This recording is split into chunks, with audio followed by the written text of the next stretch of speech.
His Holiness Dalai Lama, Professor K. Kasturirangan, Chancellor of this university, Rectors Professor Sudha Pai and Professor Prasenjit Singh, Deans, Chairpersons, distinguished guests, faculty of this university, students, members of the staff, ladies and gentlemen. It's a matter of great happiness that His Holiness is in the midst of all of us today. We are honored by the gracious presence of His Holiness and for accepting to deliver the 11th Jawaharlal Nehru Memorial Lecture on an issue which was equally dear to Pandit Jawaharlal Nehru and is very relevant today, and that is a human approach to world peace. We are also thankful to our Chancellor, Professor Kasturirangan, for sparing time to come all the way from Bangalore to join us in welcoming His Holiness to JNU on this occasion. This is also the 125th anniversary of Jawaharlal Nehru. To remember and to pay respect to the late Prime Minister for his contributions in shaping the destiny of modern India, the event is being celebrated in many ways all over the country. This is a happy coincidence that His Holiness could spare some time to visit JNU and enhance the value of this event, which we hold every year. The 10th Memorial Lecture was delivered last year by our President, Honorable Shri Pranab Mukherjee, and before that, the 9th Memorial Lecture was delivered by the former President, Honorable APJ Abdul Kalam. Jawaharlal Nehru University has been established in the name of our first Prime Minister, who himself was a world leader and played a significant role in international affairs. I would like to mention here that the objects of the university are to disseminate and advance knowledge, wisdom and understanding by teaching and research, and to promote the study of the principles for which Jawaharlal Nehru worked during his lifetime, which are national integration, social justice, secularism, democratic way of life, international understanding, and scientific approach to the problems of the society. JNU is in existence for over 45 years and is known for its teaching and research, standing nationally and internationally, and has now earned the status of University of Excellence. The university has over 8,000 students spread over a number of schools. There are 10 schools and 4 special centers. And all these students come from all parts of the country and abroad, and from all sections of society. At present, more than 120 programs are offered at various levels. Recently, we have decided to introduce a certificate of proficiency course in Pali language in Special Center for Sanskrit Studies. There are around 540 faculty members contributing to the academic and research endeavors of this university. Since its inception, the university is known for interdisciplinary teaching. JNU is also known for its ethos, the ethos of continuous dialogue and discussions on any issues, inviting leaders, distinguished personalities and scholars from India and abroad to this university and respecting diverse views. Our faculty, students and management has made sustained efforts to maintain the university's unique character from its inception. His Holiness' gracious visit to our university today has enthused our students, faculty, and everyone on the campus. I am sure your address will help in enlightening the audience on a subject of vital importance. May I now invite Professor Sudha Pai, the rector of this university, for her reflections on His Holiness. Our chief guest, His Holiness, Honorable Chancellor Dr. Kasturirangan, Vice Chancellor Professor S.K. Sapori, Rector Professor Prasenjit Singh, distinguished members of the faculty, staff and students. I consider it a great privilege to say a few words about His Holiness by way of welcome and introduction. His Holiness, the 14th Dalai Lama, describes himself as a simple Buddhist monk. He was born on 6 July 1935 to a farming family in a small hamlet located in northeastern Tibet. At the very young age of 2, the child was recognized as a reincarnation of the previous 13th Dalai Lama. The Dalai Lamas are believed to be the manifestations of Avalokiteshvara, the Bodhisattva of compassion, and the patron saint of Tibet. They are believed to be enlightened human beings who have postponed their own nirvana and chosen to take rebirth in order to serve humanity. His Holiness began his monastic education at the age of 6. The curriculum consisted of 5 major and 5 minor subjects. The major subjects were logic, Tibetan art and culture, Sanskrit, medicine, and Buddhist philosophy, which was further divided into 5 categories of Prajna Parimita, the perfection of wisdom, Madhyamik, the philosophy of the middle way, Vinaya, the canon of monastic discipline, Abhidharma, metaphysics, and Praman, that is logic and epistemology. The 5 minor subjects were poetry, music and drama, astrology, composition, and phrasing and synonyms. At 23, His Holiness sat for his final exam in Lhasa's Jokhang temple during the annual prayer festival in 1959. He passed with honors and was awarded the highest degree equivalent to a doctorate of Buddhist philosophy. His Holiness has received universal recognition as a man of peace and has received a number of awards. In 1989, he was awarded the Nobel Peace Prize for his non-violent struggle for the liberation of Tibet. He has consistently advocated policies of non-violence even in the face of extreme aggression. He also became the first Nobel laureate to be recognized for his concern for global environmental problems. His Holiness has traveled to more than 67 countries spanning 6 continents. He has received over 150 awards, honorary degrees, prizes, etc. in recognition of his message of peace, non-violence, interreligious understanding, universal responsibility, and compassion. He has also authored or co-authored more than 110 books. His Holiness has held dialogues with heads of different religions and participated in many events promoting interreligious harmony and understanding. Since the mid-1980s, His Holiness has begun a dialogue with modern scientists, mainly in the field of psychology, neurobiology, quantum physics, and cosmology. This has led to a historic collaboration between Buddhist monks and world-renowned scientists in trying to help individuals attain peace of mind. This has also led to the introduction of modern science in the traditional curriculum of Tibetan monastic institutions. It is our great privilege and honor to have His Holiness amongst us and to listen to his lecture today. Thank you.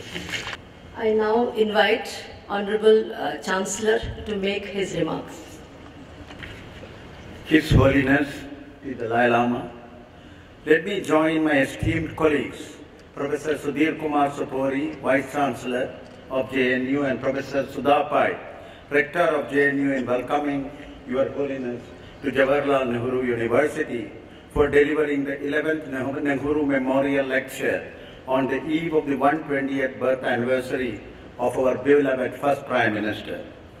Over a millennia, this part of the world had the benefit of wisdom from many great thinkers and philosophers who created a timeless value system that has always given primacy to compassion and strong commitment to the message of peace and non-violence. As a true torchbearer of this legacy, this country is indeed fortunate to have Your Holiness amidst us. In the contemporary context, Your Holiness has been zealously working to transform this world as a planet of love, peace, and compassion. In a world where several societies are witnessing the emerging increasing restlessness and violence, Your Holiness' philosophy and thoughts provide a beacon of hope. Your Holiness' message of peace, non-violence, interreligious understanding, universal responsibility, and compassion are truly most relevant in the present-day world. Your Holiness have adopted multiple pathways to give effect to this message. In particular, the initiation of dialogue of Your Holiness with contemporary scientists, particularly in the United States, mainly in the field of psychology, neurobiology, quantum physics, and cosmology, an extraordinary instrument to achieve peace of mind, is indeed unique and innovative. These efforts have led to the introduction of modern science in the traditional curriculum of Tibetan monastic institutions re-established outside Tibet. It's here that a genuine exchange between the cumulative knowledge and experience of Buddhism and modern science of wide-ranging issues pertaining to the human mind for cognition and emotion to understanding the capacity of transformation inherent in the human brain can be very interesting and potentially beneficial as well as opined by Your Holiness. This university, with its wide-ranging academic interests, is truly an institution that represents the confluence of knowledge from different disciplines, themes, and subjects. Your own Holiness' awesome intellectual accomplishments, I am sure, will truly benefit those who are present here by enriching each one of us in unprecedented directions and dimensions. Through this rare opportunity, we express our deepest gratitude to Your Holiness for accepting to deliver the 11th Nehru Memorial Lecture on Human Approach to World Peace. Who can be better equipped than Your Holiness to provide the necessary wisdom to identify solutions for the varied problems that confront the present world? Your Highness, may I invite you to deliver the lecture.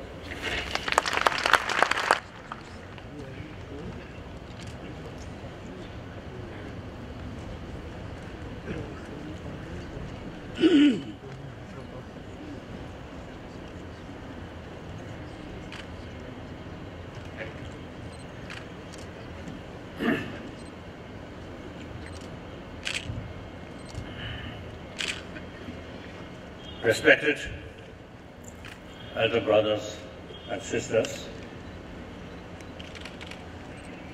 and rest of the all human brothers and sisters. I want to say the emphasis, the basic human level, we are same human beings. Actually, 7 billion human beings are same human being, mentally, emotionally, physically. Of course, physical level, little differences, the shape of nose, or color of hair, and also some people more hair. Now I'm less and less hair. These are minor differences. Basically, all our brain, I think 7 billion human beings, I think in fact, as accepted somehow as a defect, I say, a defect. So otherwise, all have the same brain. So, more important, today's world, demarcation due to faith, due to nationality, due to color, are not important. Modern global economy, national boundary, not important. Beyond national boundaries or religious boundaries. And then ecology.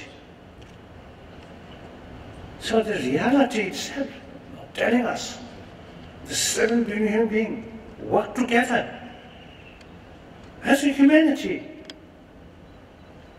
I think we,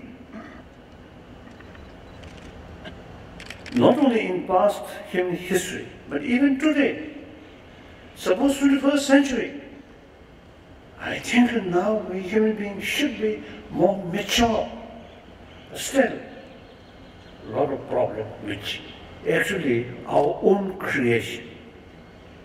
All these problems happen due to we emphasis on secondary level of differences. Color, nationality, different faith.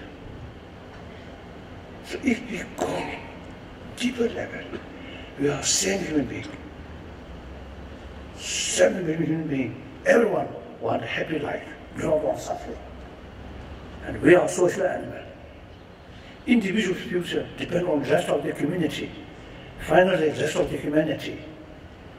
So I always prefer start brothers, sisters, or chancellor, or professors.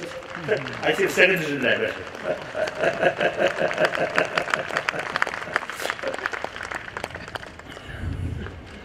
So indeed, great honor. Let's say you invited me give lecture on Kasari. The president, the memorial, the country, the Kasari, the news. So I feel great honor. Firstly, he was, I think, great leader of, I think I can say, one of the great leaders with vision of Asia. And then, of course, great leader of this nation. Although this nation, very, very ancient nation, but we got independence 1947, first Prime Minister. And of course under the leadership of Mahatma Gandhi. I was told sometimes between them, Pandit Nehru and Jawaharlal Nehru, some little differences. But basically, they led this great nation and establish great this union, right?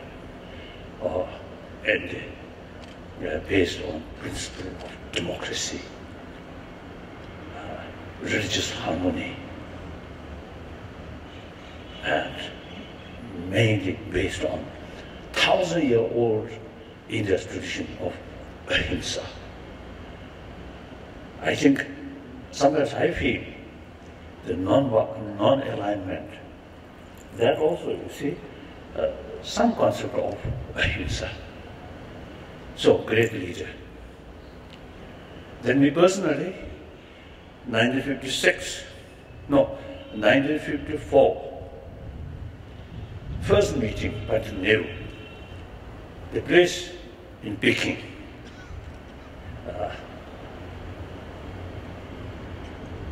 So I remember a little sort of strange sort of experience. One night, the state banquet, I think offered by Jawaharlal. So Jawaharlal hosting Pandit Nehru. So Jawaharlal, before he came, there were all other dignitaries of people from China. Line, myself, Lama, also you see the same line. Then the Jawaharlal come from there and each introduced to Pandit Nehru. And then in front of me, Jawaharlal introduced Dalai Lama. Pandit Nehru, that moment, she almost looks frozen. No move, no speak.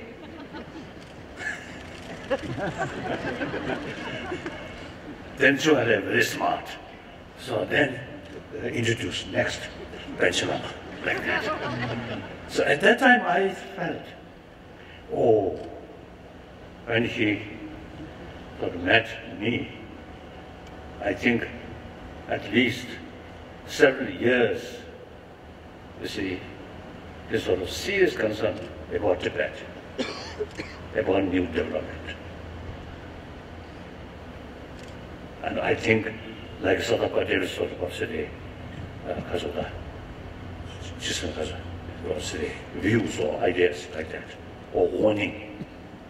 Perhaps, I think that few seconds, perhaps 15, 20 seconds, I think, in his mind, something, I think, this kind of thought, I think of. So, 1956, Buddha Jayanti celebration.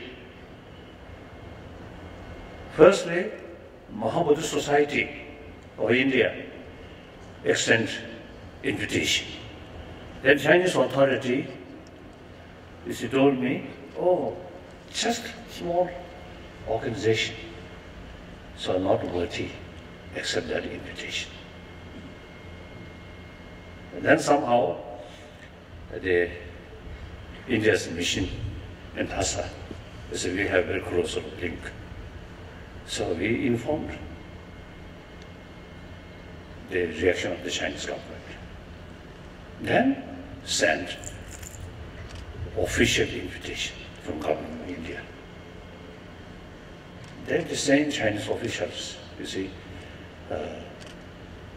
telling me, now government invite, you must accept.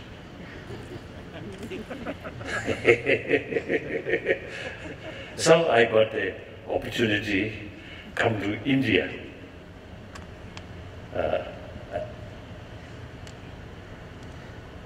So since 1956, I had several meetings with Pandit Nehru. The situation is very difficult, so I seek advice from him. Actually, 1956, and then beginning 57, some of my people insist, now I should remain in India, should not return to Tibet. And I seek advice from him. And he say, oh, this moment, better return. And he personally, you see, showing keen interest. He carried one copy of 17-point agreement, which we signed in 1951. So then he marked some of the crosses. Cross, I don't know, cross, isn't it? Oh, so he marked some cross. And then he advised me, oh, on this basis, you should try. Then, beginning 57, I returned. And according to his advice. And exactly, I try according to his advice. As soon as I reach Yatung, as usual, the Chinese officials, they said, come to see me. Then I told, now we should pay more attention about, the mystic side.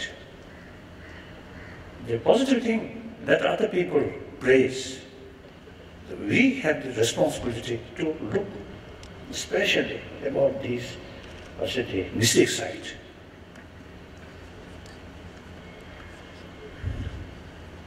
And then not too much. So then, 1959, April, I reached the Indian border, Kansamani.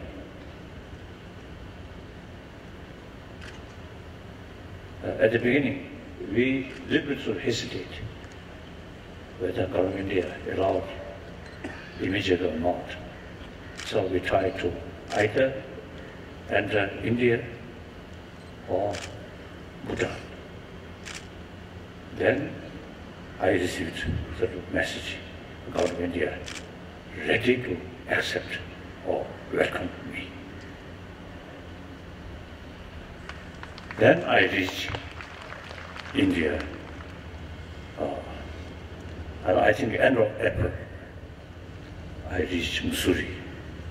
Within a few days, Pandit Nehru came to Mussoorie.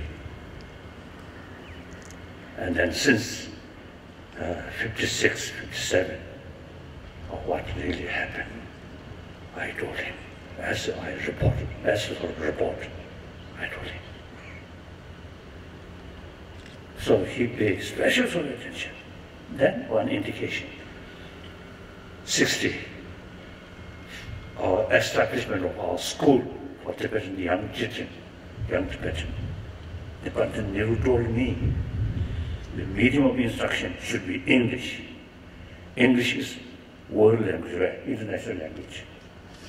And then he also told me the best way to keep alive Tibetan issue, give proper education for younger generation.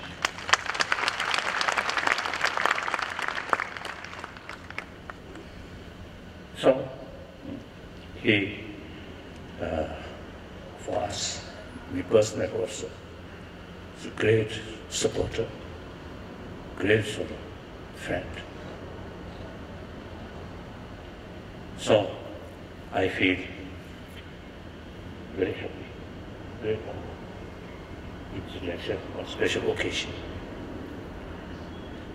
Thank you. Now, I think firstly, as I mentioned earlier, I have 3 commitments. Number 1 commitment on the level of I'm a human being. I believe each human being have moral responsibility to take concern about 7 billion humanity, because each individual is part of humanity.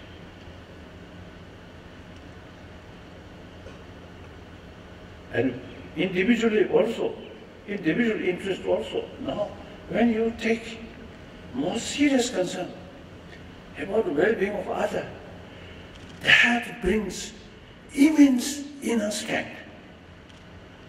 And that creates friendship.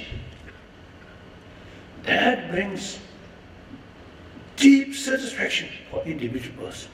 We are social animals. We need friendship. Money will not bring friendship. Power will not bring friendship. Compassion, sense of concern of their well-being, that brings friendship. So for one's own individual interest, right? One's own sort of interest, take care more the community or the people. You get a maximum benefit.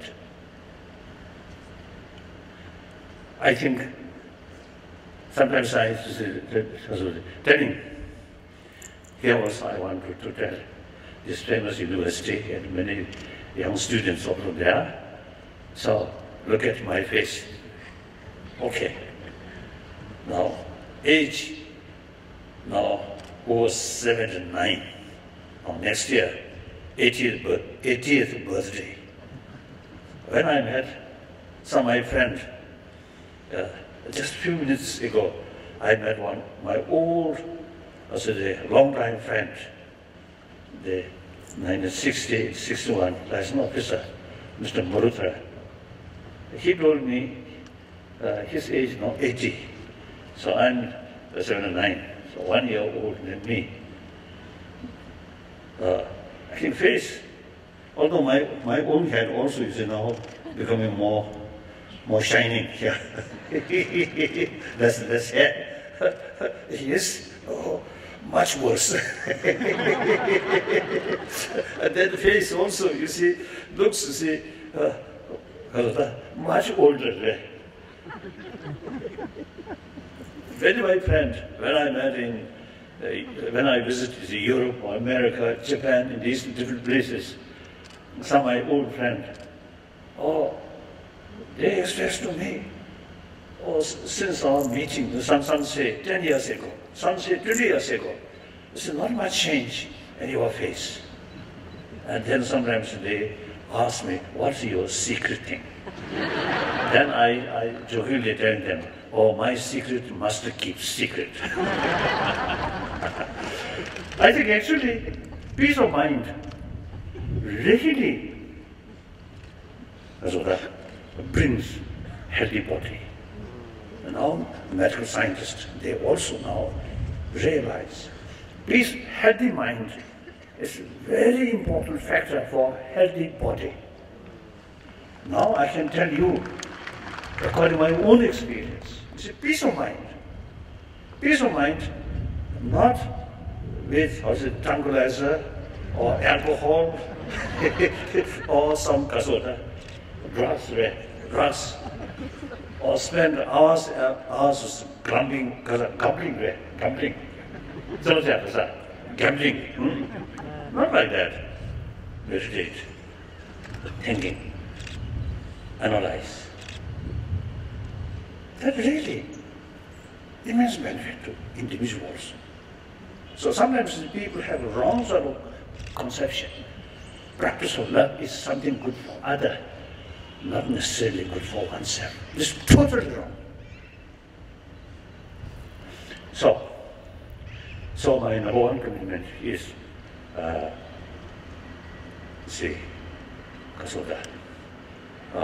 try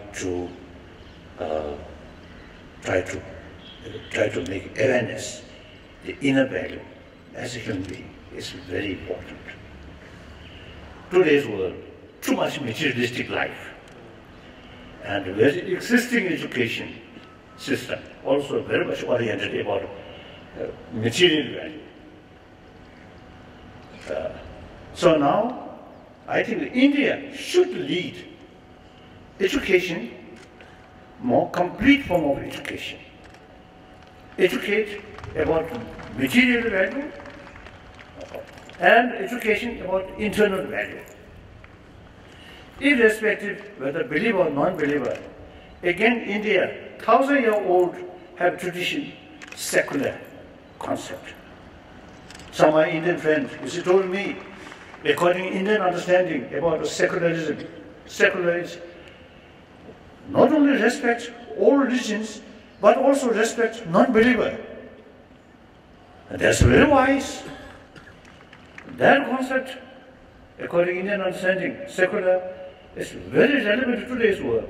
Because today, out of 7 billion human beings, over 1 billion non-believer, we cannot exclude these people. They must have been part of the humanity. And they also should realize the ultimate source of happiness is within ourselves, not man, not money, not power. So if moral principle based on religious faith, then these people will not show any interest because they have no interest about religion. So the India's 1,000-year-old tradition, secular, respect, even non-believer, I think that is really a wonderful sort of tradition. So I follow India's tradition, secular approach.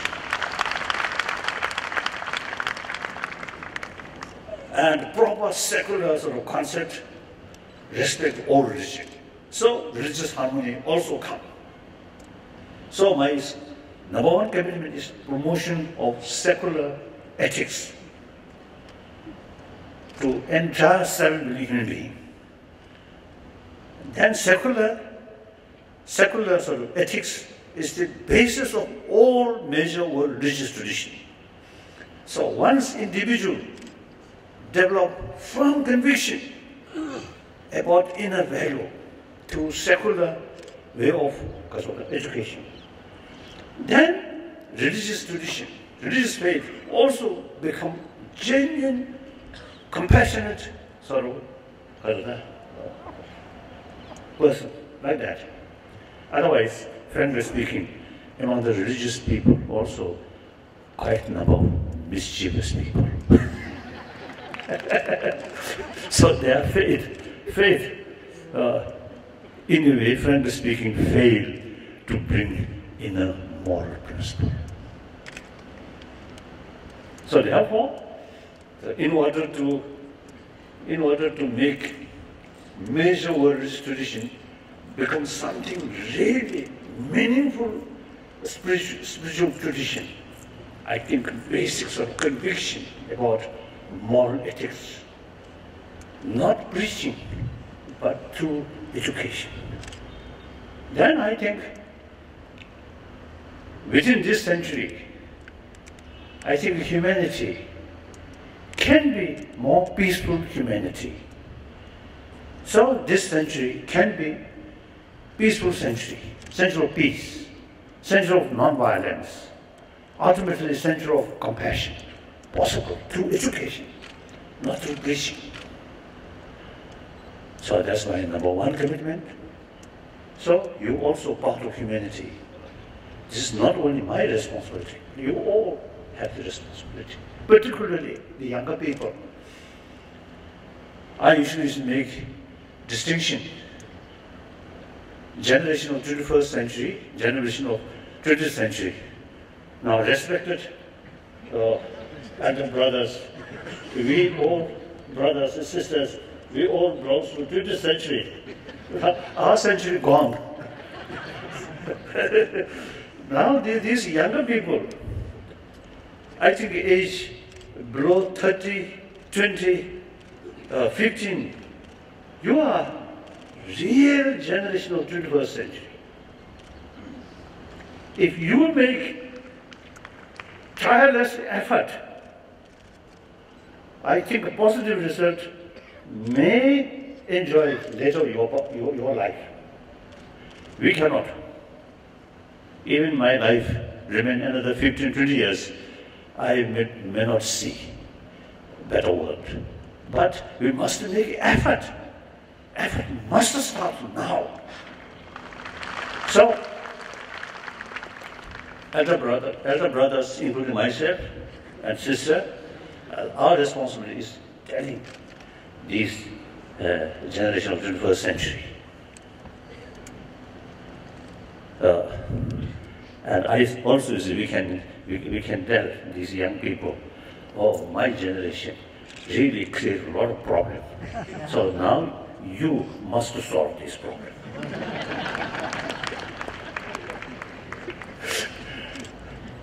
So, then my second commitment is promotion of religious harmony.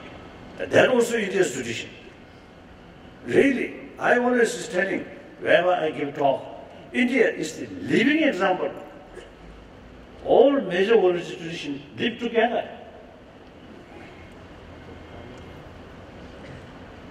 Now today's India, beside homegrown religion, that is Sankhyaism, the difference of Hinduism, Jainism, Buddhism. And from outside, Zoroastrianism, Judaism, Christianity, and Muslim. So all major religious traditions now live here. Of course, occasionally some problem, that's understandable. But basically, I think very good harmonious of spirit. This is really India's sort of wonderful tradition. You must pay more attention. The religious harmony, very, very important. Then third, my commitment, I'm Tibetan, as a Tibetan. Then third level, I'm Tibetan. So, and most important, Tibetan people really trusted me.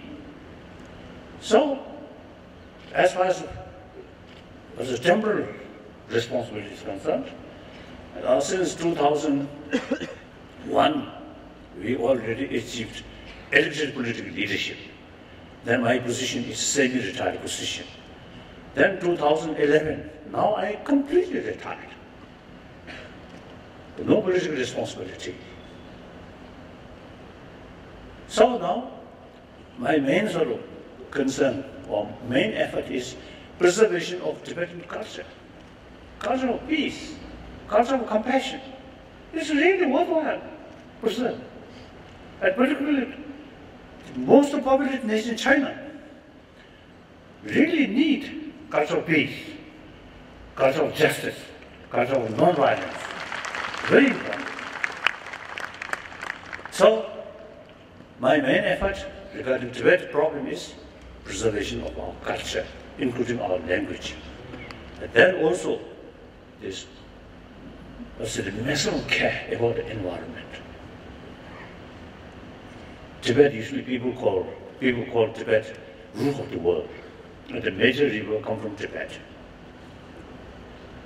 Major rivers which actually cover whole Asia from China up to Pakistan. They come from Tibet. So, maximum sort of because of the care, ecology is something very, very important. So these things, my main sort of city commitment. So please, you, whatever way, please think with these points. First, number one, most important is think about humanity. Sometimes we Indian, not much thinking about outside world, only India. And even within India, only your own state. And then finally your own sort of district, or your own town, and your own family. Now you must think humanity. I think those great Indian sort of thinkers, like I think particularly, this case, I think I can say that Buddha, see, Indian. Nowadays in modern time, Nepalese, they say Buddha Shakyamuni was a Nepalese, not Indian. But that doesn't matter. In ancient time, you see one small kingdom. So basically, I think everybody knows Buddha Shakyamuni was Indian. So, you see, these great thinkers, I say, they always look whole world, entire humanity. So now modern India also you should think whole world, because you have great potential to make new shape of the world. Firstly, population-wise, over billion population. The greatest populated nation is China, People's Republic of China. Second, India. Then you have the freedom, democracy, rule of law. Although some drawbacks here and there. But basically, it's wonderful. So, you must work hard. And mainly, education. So now this university, famous university, I have no doubt, in the past you make tremendous sort of contribution regarding education, and in future also you will further, I think, make greater contribution. So I very much appreciate. And then teachers and students, you see, should keep in your mind the greater responsibility, and after the, let's say, you must realize great potential this country is to make a contribution, better world. So that I want to tell you. And then you also mentioned the Sanskrit class. But that's very, very important.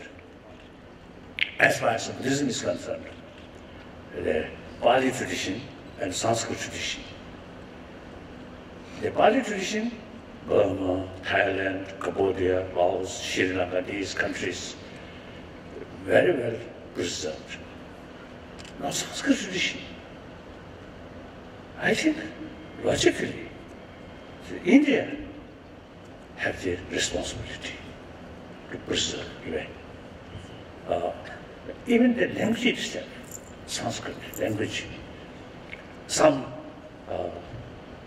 Sanskrit scholar, they told me the style of Nagarjuna's writing and also Dharmakirti's writing, the very high standard of Sanskrit language or literature. So, this I think, India, I think only the nation is who have the moral responsibility to preserve this Sanskrit tradition. like that.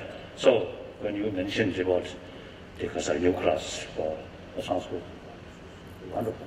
And also Pali. Pali, I think more or less, quite quite well preserved in these Buddhist countries. So that's all.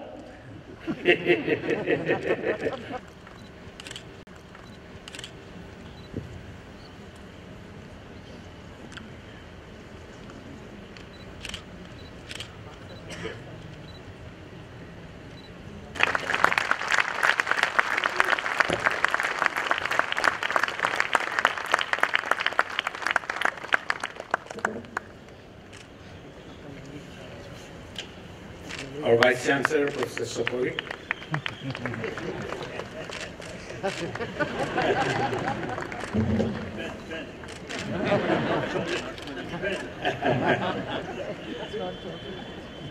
Thank you.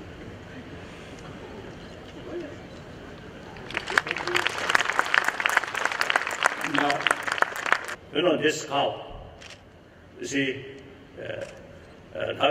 even today, you see, when we visit some, the temples, you see, the concerned people, you see, give you shawl, right? Shawl. So, this tradition comes from India. And then this, in the past, you see, this material made in China under Tibetan instruction. So, some Tibetan script here.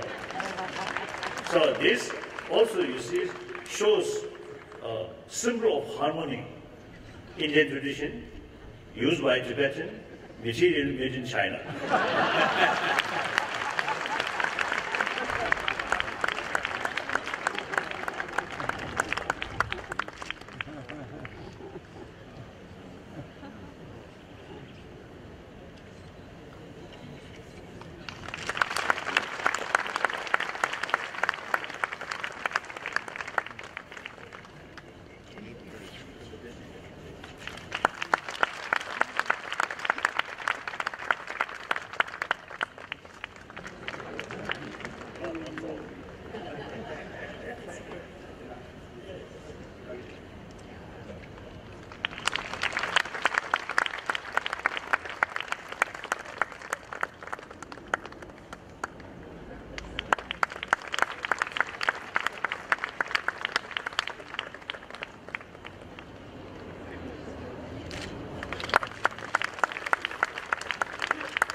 Now I call upon Professor Renuka Singh to hand over the book titled Boundless as the Sky.